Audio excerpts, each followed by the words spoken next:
Wow. Look at that. The boys showed a little bit of heart, a little bit of character, and a little bit of grit.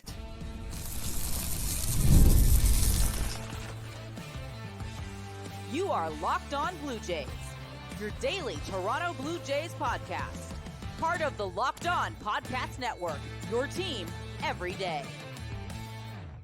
Welcome back to Locked On Blue Jays. Thank you for making Locked On Blue Jays your first listen every day. We are free and available wherever you get your podcast and on YouTube. Part of the Locked On Podcast Network, your team every day.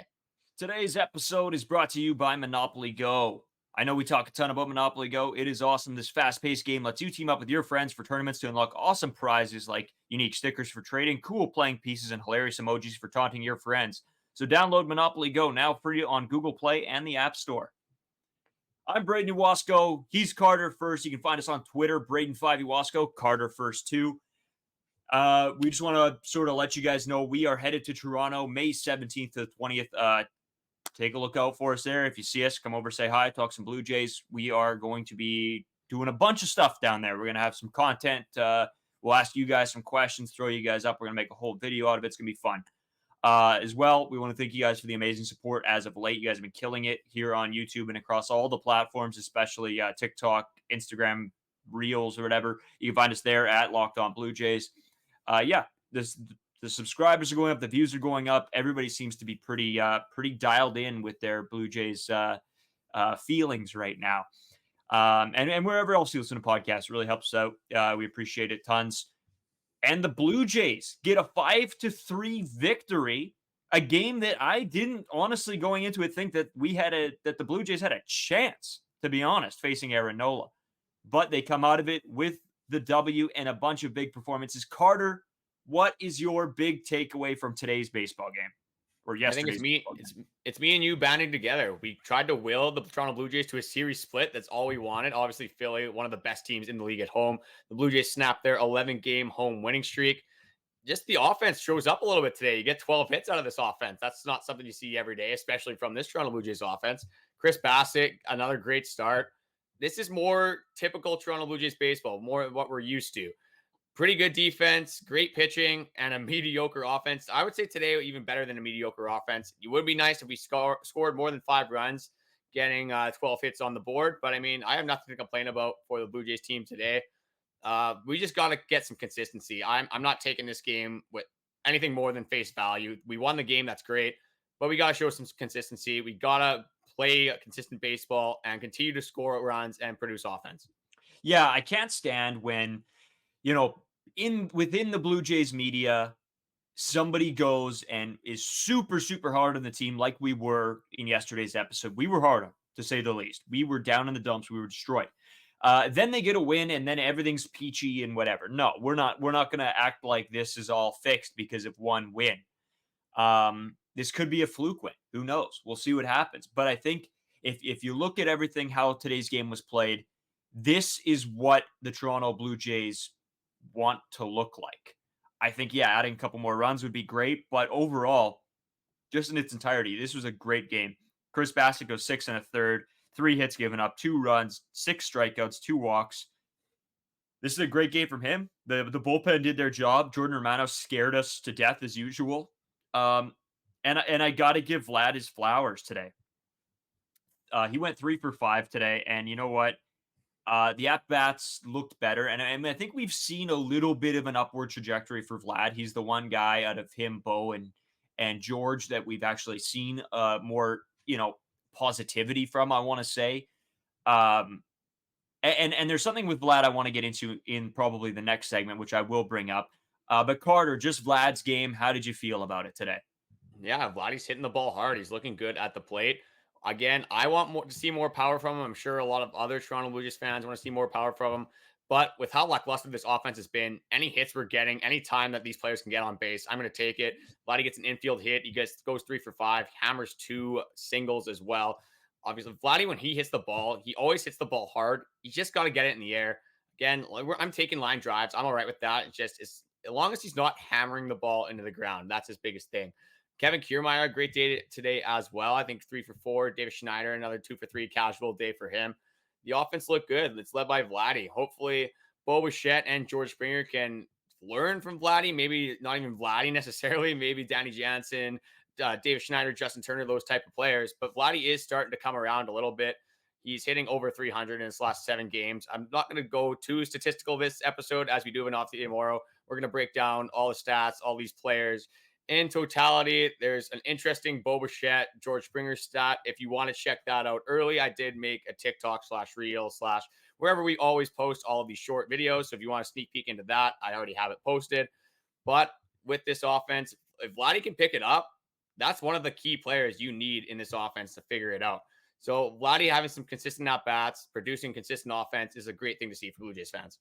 Yeah, and you know what, Carter? What I'm really sort of looking at is how this team responded to getting absolutely pummeled the day before. And I said after yesterday's video, or towards the end of it, if you stuck all the way through, was that we needed to see some heart, some grit, some just character. We need to see something. We need to see that these guys care. And I think what today's game showed is that they are getting pissed off. They are getting upset.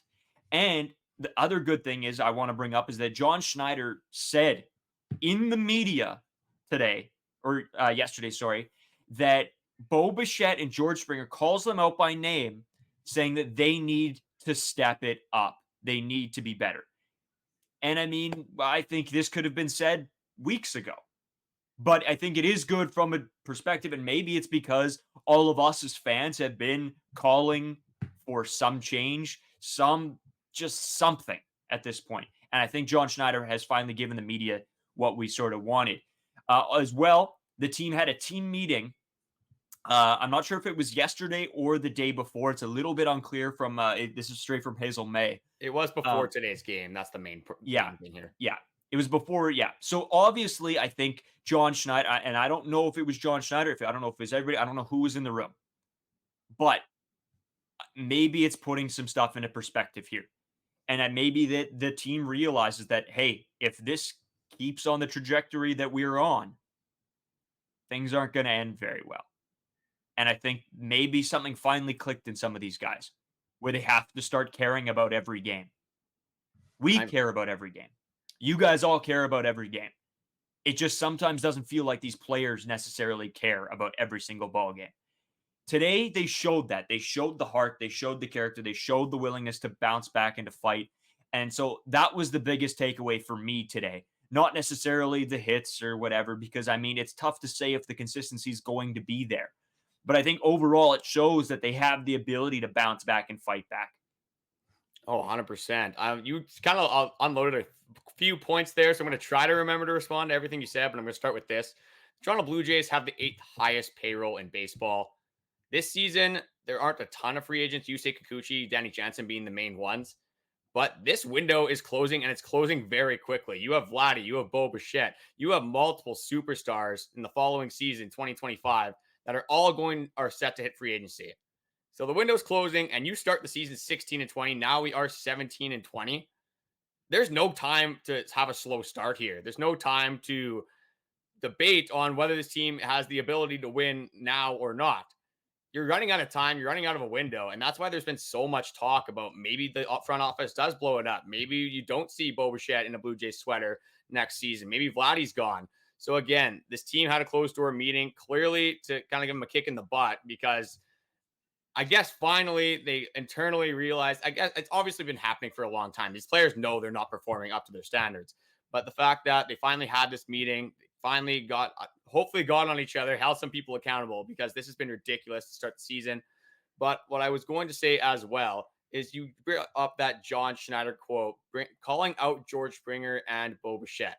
So John Schneider finally acknowledges that these two players are not hitting, but he continues to leave George Springer in the leadoff spot.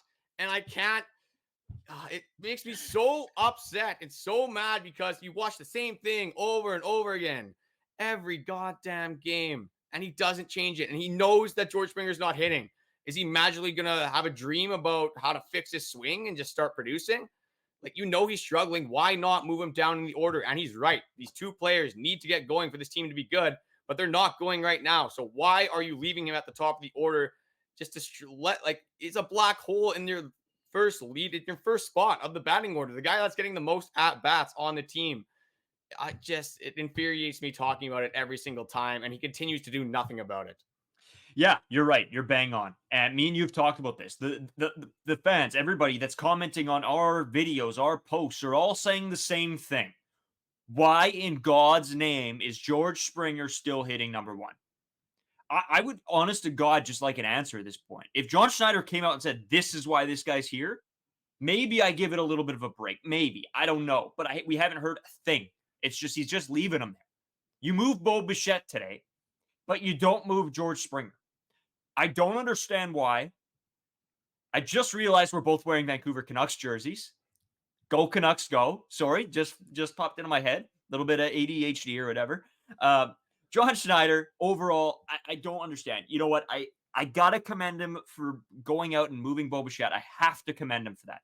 Because it takes some ironclad balls to move your superstar, your supposed best player. So I will say, good on him. But you still aren't moving George Springer. Vlad is doing well. I understand where you put him. I think he's starting, I shouldn't say doing well even. He's starting to show glimpses of doing well. Carter, man, there's so much to go over. I feel like I just get, you bring up George Springer and my emotions go from 0 to 100. We got so much more to break down here. We do got to take a quick break. But wait, I got one more thing to say before we do head into that break. Okay. I got to call you out here. I'm sorry. I called you out off the podcast. I got to call you out on the podcast. When we did our lineup video, you said Bo Bichette is never going to hit in the sixth spot. You just don't see it. Credit to me. It happened less than a week later. You're right. What do you got to say? This is craziness. I never thought for 1 second that the Blue Jays would drop Bo Bichette below 5. Shockingly, we're in an alternate universe where Bo Bichette sucks and he's hitting 6th in our lineup.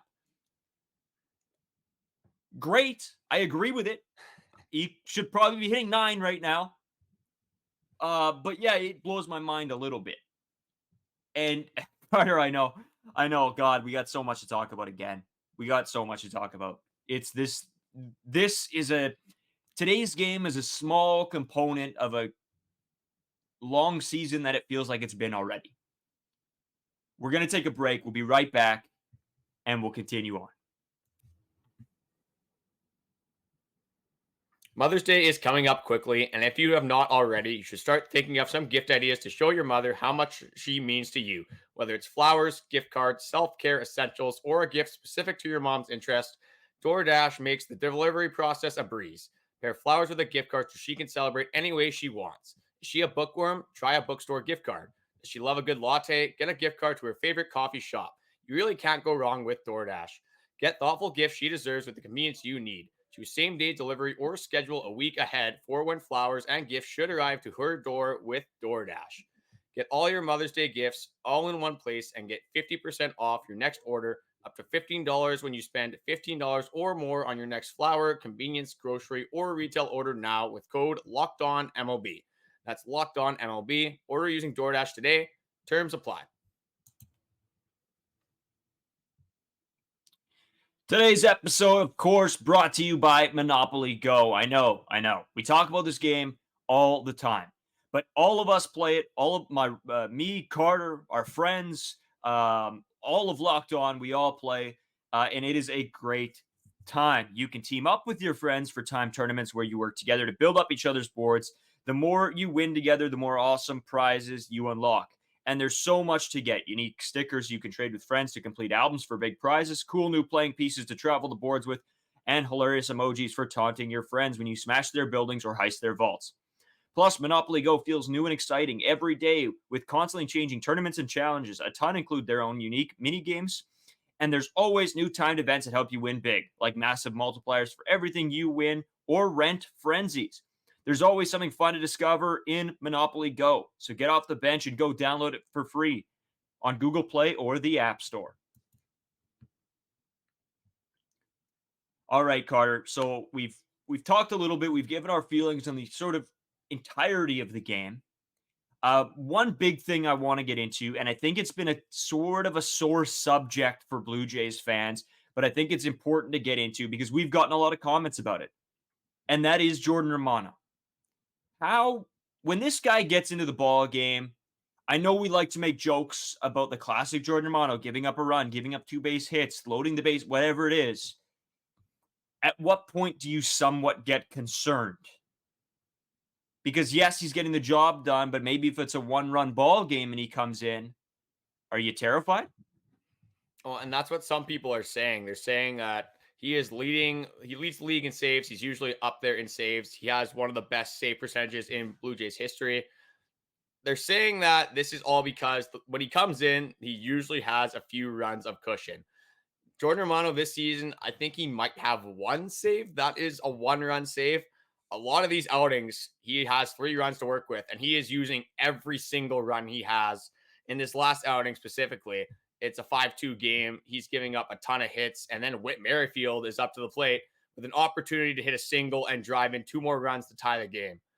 Again, it makes for good baseball, I guess. It keeps you on the edge of your seat. But sometimes I would just like a 1-2-3, get out of here, move on, get along with the game. One thing that I'm noticing is that, especially going even into last year, is that Jordan Romano gets ahead in counts and you almost know exactly what he's going to throw. It's usually the high fastball. And if it's not the high fastball, it's slider low and away. And it looks like teams are starting to read that. Nick Castellanos had an 0-2 count. Jordan Romano throws a high fastball. Nick Castellanos stays on it and drives it into right field. Normally, this isn't happening. Do you think Jordan Romano is getting too predictable out there? That's a great question, to be honest. I don't know. I feel like it's a tough spot to be in because you only have so many pitches and you're going to go with something that's working. And most of the time, the high heat or the slider away is what's working. So maybe you find something to switch it up, but it's getting the job done. That's the hard part. It's hard to argue when the guy does get the job done. Yes, he might scare you. Yes, you might be shaking in your seat, but he always somehow finds a way to get it done. So I'm not sure. I'm in a tough situation where do I think that he uses up every ounce that he can? 100%. But then we see him come into these 1-run game and he gets it done.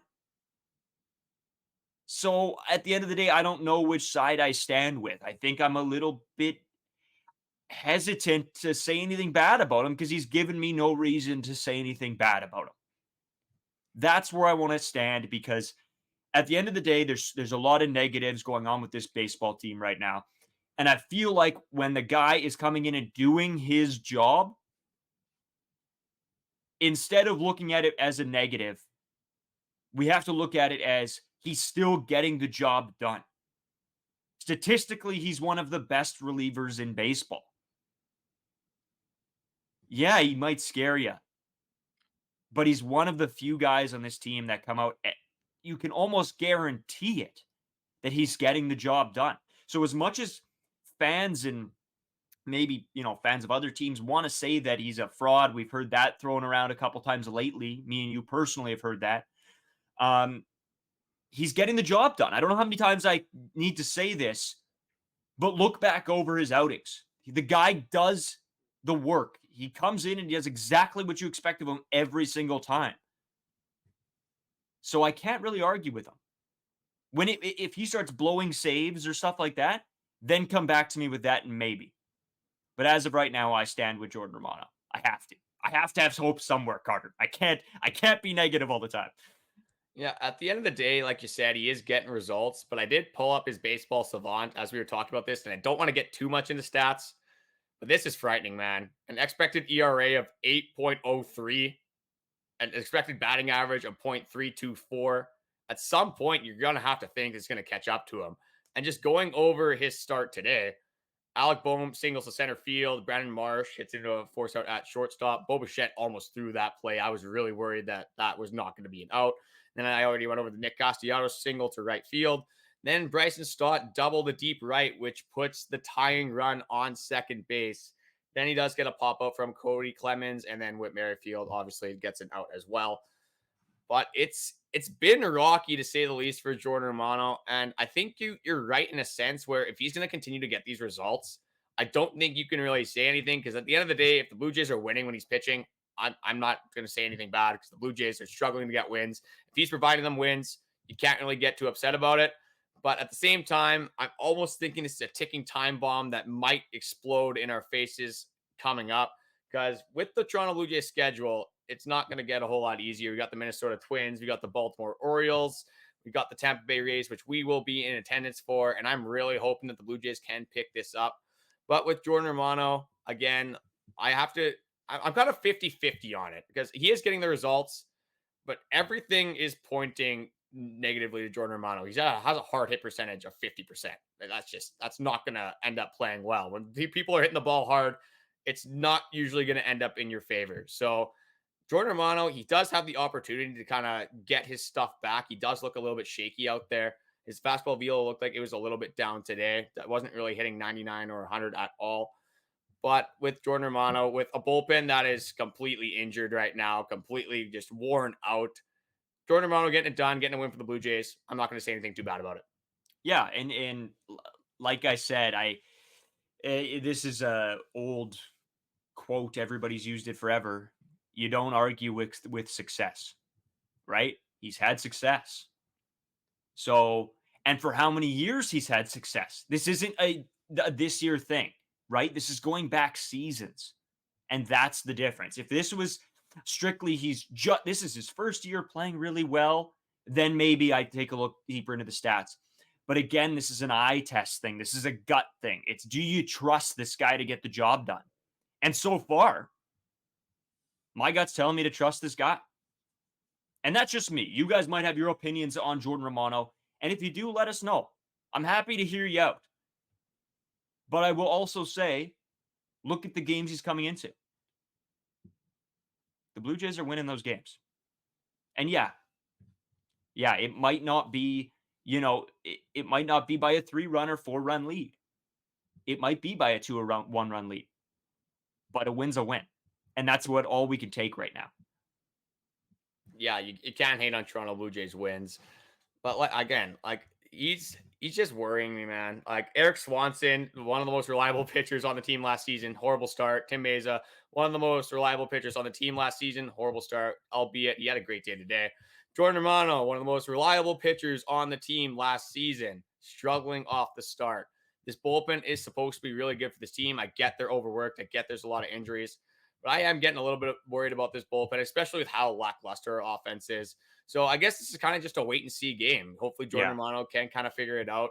Hopefully the results continue to work in his favor because the Toronto Blue Jays cannot afford to lose too many more games. I know it is only 37 games in the season, but at some point, it's not going to be early anymore. Like we always say, the April-May games count the same weight as the September wins. You got to win games early. It's a lot easier normally to win games earlier on in the season because playoff baseball comes around. Anything can happen. You never know what the team's going to look like in September.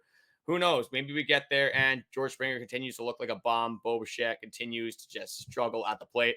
God forbid that happens. But with a struggling offense, you need good pitching. Yeah, you're right. Carter, I know we had one more thing to talk about that we're going to do in this segment.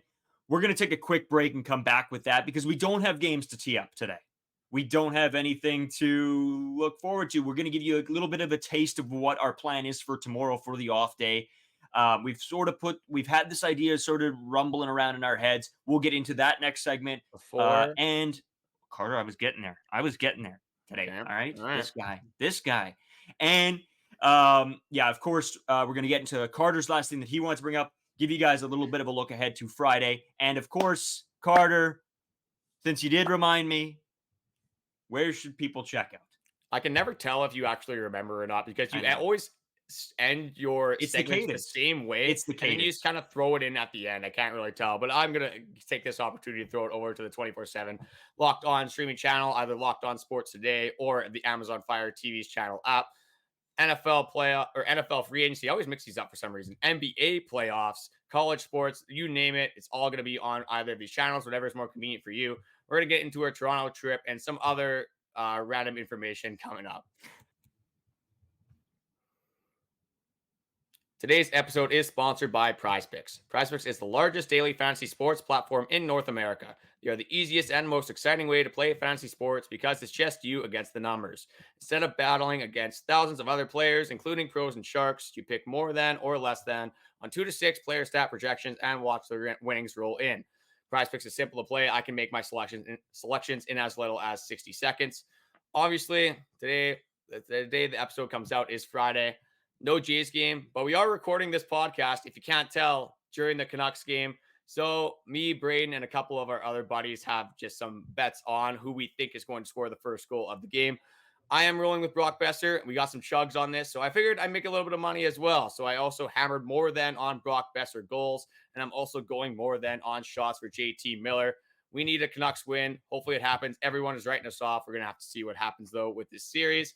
If you know which players are going to perform on specific nights, this is a no-brainer. Download PrizePicks and start making your picks today. You can download the app today and use code LOCKEDONMLB for a first deposit matchup to $100. That's code LOCKEDONMLB for a first deposit matchup to $100. All right, couple things we want to get into. We're going to start with Carter's last little bit here that he wanted to discuss. And then we got some questions to honestly ask you guys, because we are headed to Toronto and we want some information from you, because we got a lot of content planned for when we go. We want to get as many videos as we want to involve all the fans. We want to involve people that have engaged with us through our show. But Carter, let's start with you. You had one more thing to bring up. What do you got for us?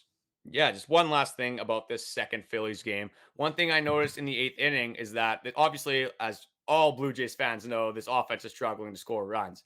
John Schneider, I don't know if it was John Schneider's call. I don't know if I want to give him credit for this just based off his history of his decisions. But whatever happened, he made a right call here. David Schneider, just being the beauty he is, gets on base. And they do a hit and run. Finally, about time. IKF, a contact hitter. This was a funny play because IKF did one of the worst swings I've ever seen in my life. He literally just lunged at the ball. Yeah. And somehow he poked it into the second base hole where that player was vacating. I think it was Bryson Stott in this scenario. That's all you need. You just need a soft contact hit, get it out there. And then Kevin Kiermaier comes up, kind of gets beat on a pitch, lines it over the second baseman's head. He's celebrating before he even gets to first base. I almost had a heart attack because I thought he was going to get thrown out. But just a way that this team is trying to manufacture runs. It's not going to work. It's not going to be pretty every single time. So sometimes you're going to have to do this. So that's one thing that I really liked from this game. Yeah. Ended up being a huge insurance run, as you saw. Ended up being a 5-3 game. Would have been a 4-3 game. Maybe Jordan Romano is a little bit more worried in that situation. Again, this guy's done it for his entire career. He's been a closer for a very long time. Pretty good at what he does. So, again, maybe it doesn't even matter. But it's always nice to get insurance runs late in ball games. 100%. Yeah. That's exactly it, right? Every game isn't going to be pretty. You have to do the little things right, the little experiments that maybe pay off. And that's 100% what this team did today. And, I got to applaud whoever decision this was. But like we said, Carter, we are headed to Toronto May 17th to the 20th. We got a lot planned. We're doing a live stream after the game on the 18th. We'll do it from our hotel, take your guys' questions, comments. We'll interact. We'll have a good time. We're going to have a bunch of beers probably because our plan is to go out that night. Let us know if there's anywhere that you guys think is cool to go out to. We don't know. We actually, we have a guy on Instagram that we might hit up, see if he's got any suggestions as well. But we've got some stuff planned. We want to do, we've been on TikTok, Instagram, Reels. We want to put together a little man on the street thing, asking Blue Jays fans questions. It doesn't have to be trivia. It can be how they feel. Let us know what you guys maybe think that we should be asking, because we got some ideas of our own, but we want to include you guys as much as possible. This is fans for the fans, right? That's what Locked On is. And we hope that your guys' input will help make our content better for you guys. For us, for you guys, it's a big circle. So we'll get into that. We got so much more planned, actually. It's nuts. We got a whole notebook of stuff. I don't even think we're going to get to everything. But it's going to be a great trip. We're pumped. We want to have fun. We want to be at the ball game. But, of course, we're going to use this opportunity as well to give you guys more content. We think that, we're going to have fun with it. You guys will probably enjoy some of it. And the other thing is, Carter, tomorrow is an off day. We've sort of been putting off this episode for a while until that we're a couple more games into the season. we want to go over some of the statistics from the players early on. We always say we're not stats guys, but it's always an interesting thing to look at, right? Through this many games, especially when your team's not playing up to par, how are they doing statistically compared to maybe our eye test? Maybe some stuff will surprise us. Maybe some stuff will surprise you guys. So when we get into that all tomorrow, it's going to be an interesting look because I think, Carter, there's some players that we think are playing really well. Maybe the stats don't back that up. Maybe the opposite. Some players are playing really well or not playing very well, and the stats say that they're playing better than they should. It's going to be very interesting, Carter. I know you got some topics to get into tomorrow as well. You've been sort of muddling this one around in your brain for a while. Yeah, saying all of that, there is a lot of players on this team. You got 5 starting pitchers, 8 bullpen pieces, and then 13 offensive players. So unfortunately, we're not going to be able to break down every single player, or else we're going to be talking for 4.5 hours. So leave comments on who specifically you want to talk about. Obviously, we're going to talk about the big players like George Springer, Vladdy, Bassitt will probably be in there, some other players. But if there's anyone in specific you want us to cover, leave it in the comment section. And like I always say on this podcast, my favorite part about this podcast is the debates we have with the people. So I think that with us being in Toronto, this man on the street thing is the perfect opportunity to have these debates, get some fan opinions, whether we're asking questions about the future, whether it's about John Schneider, which is a hot topic always on this podcast, whether it's Bassitt, if he's going to figure it out, or if it's something silly like who you just rather go to the bar with on a night out. Anything like that. The world is our oyster with these kind of questions. We can pretty much ask you guys whatever you want. So if you guys have any recommendations for that, you can leave that also in the comment section. I'm excited for it. With the stats, I have so much to get into, man. There's so many. There's a lot of bad things going on. There's a few good things. I think we gotta allude to the good things more. I'm gonna try to focus on the good things a little bit more. May have to take a really deep dive to derive some of these good things, but I feel like I've been pretty negative on this podcast. Again, warranted, but we'll try to do a little bit of a positive spin zone for next episode. But you better believe that I am going to be hammering George Springer on the next episode. We love it because we knew it was coming. We knew Carter needed a full almost episode just on George Springer. But we have the third period to watch of the Vancouver Canucks game. We got to get out there. We have recorded this actually in the first before the game, the first intermission, the second intermission, and now we're going to watch the third. Hope you guys enjoyed. If we're super depressed tomorrow, it's because the Canucks have lost. We will see what happens. We want to thank you guys as always for watching. Make sure you check out our Twitters. Hit the subscribe button here on YouTube and go follow us on TikTok and Instagram at Locked On Blue Jays. Carter, anything else? I'm going to see if you have anything else to add. There's one thing we're forgetting here. I'm going to give you an opportunity.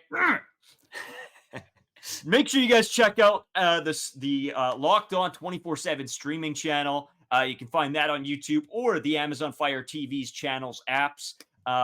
They cover all your sports, literally every league, literally any time of day. There's content on there, and Locked On has some of the best experts because they're people that love their teams, just like all of you, just like us. And so I know I will be probably tuning into Locked On Canucks tonight after this game to see his breakdown. So it's going to be fun. We're ready to go. Toronto's coming up. Everybody, hope you enjoyed. See you tomorrow.